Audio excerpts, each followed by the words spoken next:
be Thursday, not February 28th, advanced classes. We're going to get into Greek mythology and learning. There's a basketball game tonight, but if you're dead and at home, it's not going to help you much at all. There's a bell work, which we're going to get to in a moment to help you out. Also handed out Honor Society stuff for a few people, but if you're at home, it probably doesn't affect you either. And we have a book report checkpoint tomorrow. We have a new tab on my website called Greek Mythology. You have two things you're going to need to download, so you can pause it and then go over and download those two things. They're going to help you tremendously on the next thing. Boop, you're going to pause on this also. And this is the bell work. You're going to create 4 columns, gods, places, things, other stuff, and you're going to plug those 20 words into the different columns wherever you think it is that they're supposed to go. Then you're going to use 10 of those words in a sentence that's at least 5 sentences long, not repeating the same word 10 times, trying to manipulate the system in any particular way. Not that anyone would ever try to do that, because that would be silly. And then this is going to disappear, but it's going to come back in a little bit. With Greek mythology, things to cover with you. 1, yes, Greek mythology. That's usually, what? Greek mythology? So I'll just put the answer, yes, Greek mythology. Well, Mr. Brovicast, Greek mythology, isn't that something we learn in social studies? Could be. Did you learn it in social studies? Then yay, you learned it in social studies. If you didn't, then yay, you didn't learn it in social studies. Here's the joy of English. I get to teach whatever I want as long as it has words in it. If it has words in it, it qualifies as English, which means anything. Greek mythology is full of words, so I get to teach it. And I love Greek mythology, so it comes together. So yeah, there's every chance that you could see it in social studies, but you're also going to be seeing it in English coming up. So get used to it. The posters that are up stay up. When it comes time for quizzes and tests and stuff like that, they're going to be up the entire time, because I'm going to be telling you lots of stories that connect to Greek mythology, and I'm going to be pointing to the posters when I do that. So the idea being is that you look at the posters. Then when it comes time for the quiz, you're going to look at the poster, and it's going to jog the memory, and the story comes back, and the knowledge comes flooding into you, and the right answers come pouring out. So I leave all of them up. Same thing with your handouts. You can use those, because with them, the stories, the toughest thing about Greek mythology, for me, I think, is the names. Is the fact that most of the names in Greek mythology are like 12 and 13 letters long and have like 12 consonants in the middle of them. And you're like, there's no room for vowel. Exactly. And so because of that, the names get confusing. So I'll let you guys use the posters and stuff like that. You will have questions. If you've done anything with Greek mythology in the past, then when I do Greek mythology, you're probably going to have issues. Oh, this is different. This is the same. Did this guy do this thing? Did this girl marry this person? I have issues. Yeah, I agree. You probably do. As you have questions, it's going to pop up. If you've never done Greek mythology before, you're going to have even more questions. I'm confused about this. Wait, didn't this guy do that? It's fine. The problem is, it's going to take us like 8 weeks to get through Greek mythology, because part of it is it's spread out. We're only doing like once or twice a week here at the start, and then eventually it'll increase as we get farther into it. I can't cover all of Greek mythology in one day. It would be a very, very long day, and either you or I would go insane. So I have to spread it out. So pretty much every question you ask, I'm going to answer with this. We'll get to that. So when you go, but did that? I'll go, we'll get to that. Which brings me to the next thing. When you raise your hand, I'm probably going to ignore you.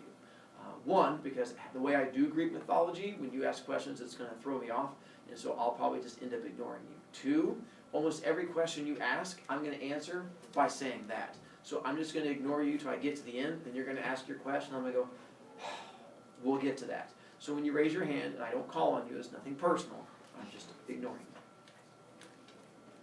you. Mythology, by definition, means it was a religion.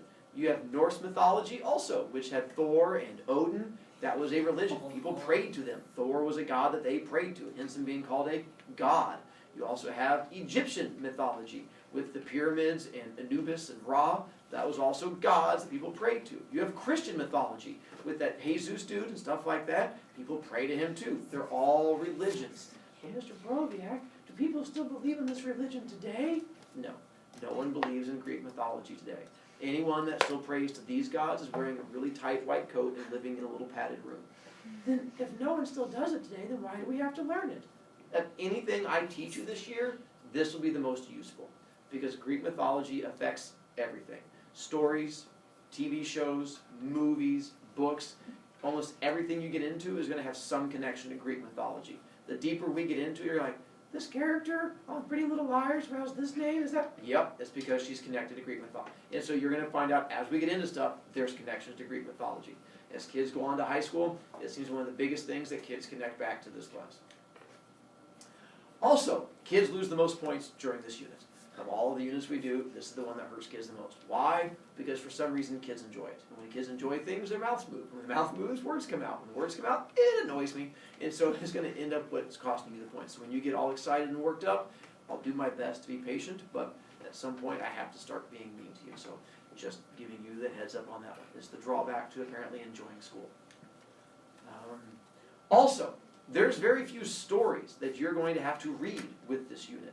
Because of the way I do it, which is connected to fables, and with fables, we introduce the idea of oral tradition. And what is oral tradition? Passing things down by mouth. Good job, Levi. When you pass the stories down through the oral and the passing of the mouth and stuff like that, and the stories come down to us, which means they did not get written down. Almost all the mythology stories are the same way. They got passed down from person to person. Which means I don't have written versions of some of these. I combined multiple different stories together to tell them to you out loud, which is good and bad. One, it means you're going to have fewer stories that you're going to have to read paper copies of.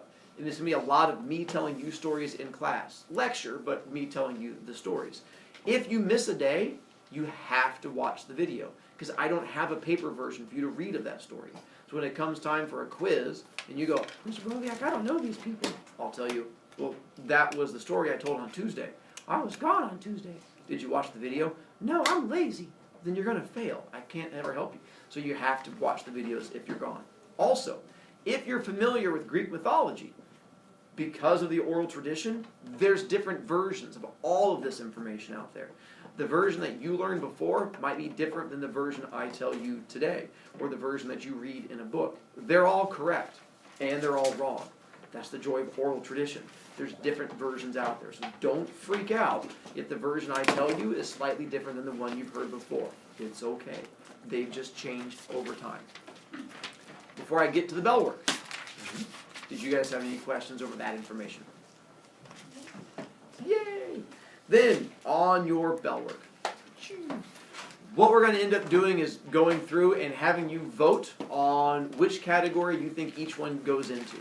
If you have it in the wrong spot, it's okay. You have two options, the perfectionist method and the non-perfectionist method. If you're a perfectionist, erase it and rewrite it in the correct spot. If you're not a perfectionist, do this thing called drawing an arrow. If you put Prometheus in gods and Prometheus goes in places, you can either just go and draw the arrow or go screechy, screechy, screechy and then write it in the correct spot. Do we continue this tomorrow? Yes. No. Because what are we doing tomorrow? Do we continue this on Monday? Yeah. It doesn't say yet. I know, but I told you yesterday what we're doing on Monday. Speeches. Speeches. So when do we come back to this? Tuesday.